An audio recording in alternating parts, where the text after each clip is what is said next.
The action threshold. This one we got from our dear beloved Jordan Belfort. Action threshold is the limit, the level that someone needs to reach before they buy. Some people have a low action threshold, meaning they buy even though their conviction spectrum is very low.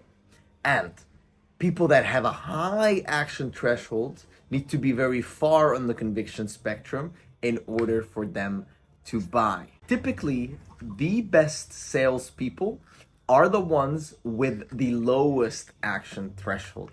They buy everything and they don't need to be that convinced about the product.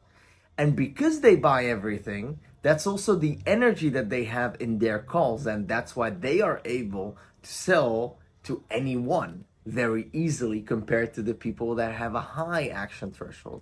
Remember when I mentioned to you that in every single sales call, the prospect is a reflection of yourself, and every objection the prospect gives is a reflection of yourself and the stuff that you're going through in your personal life. So, someone with a high action threshold, a closer with a high action threshold, that would normally ask a lot of questions to a certain other closer or business owner or whatever before they buy the product, they carry a certain energy about them that makes the prospect ask them a lot of questions. And because the prospect asks so many questions, then there is more for the prospect to process in their mind. So there's a very big likelihood they're gonna have to think about it by the end of the call. But if the closer has a low action threshold themselves, then the energy they carry is very different on the call compared to the one that has high action threshold. So they have more of a fuck it mindset. They have more of a like, you know, Mr. Prospect, this is a really great product. I told you how it can solve X, Y, and Z problem. You know, let's just do it. Like, what is the worst that can happen? I mean, you're going to invest a little bit of money, but at the end of the day, you know, you got your job.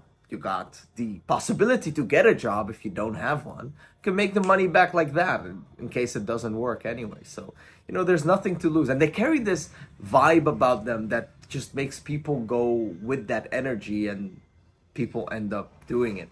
This is some really deep shit, by the way, guys, that I'm sharing here with you. So I want you to go ahead and lower your action threshold, because the more you lower your action threshold, basically you buying things in a more easy way without thinking too much, the more the prospects are going to do that. Now, you can already start this habit with small things.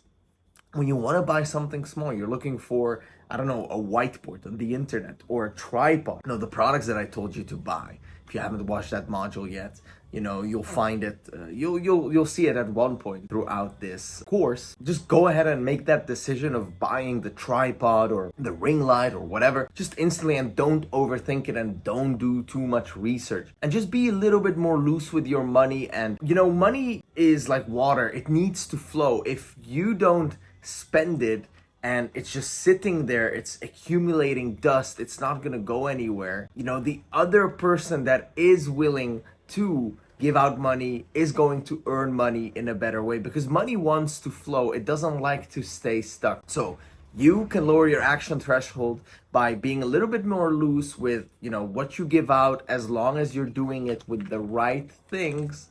That is how your action threshold is gonna become lower, and eventually you'll realize, hey, I have nothing to worry about. You know, I'm giving out my money here, I'm giving out my money there, and I'm not dying. You know, I keep making the money and it keeps coming back to me. So there, you know, it's not really an issue going on here.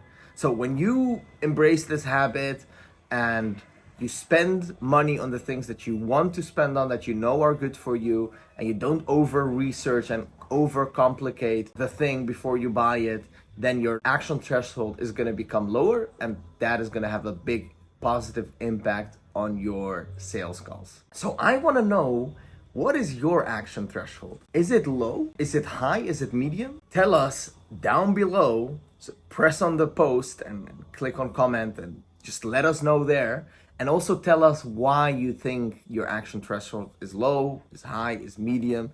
and maybe even share your thoughts about this whole idea, what you think of what I just said. Just go ahead, do that. It's important for the engagement, for us to just keep conversing together, and I will reply to the ones that I see most interesting. So go ahead and put it down below, and I'll see you there.